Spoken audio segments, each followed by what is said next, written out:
Aí galera, varinha protamba aqui, ó. Estreando ela aqui no flyzinho caipira, pessoal. Aqui no pesqueiro Takamores, olha. Pra vocês verem que protamba não é só pra pegar tamba não também, ó. Pega a tilápia. E ó, tilapona aqui do Takamores Sport Fishing aqui do nosso amigo Fábio Hard.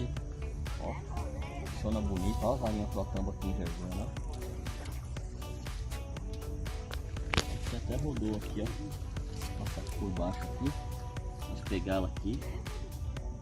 Aí, ó, na boquinha, olha, olha, bem fisgadinha. Vou ela aqui devagarzinho aqui.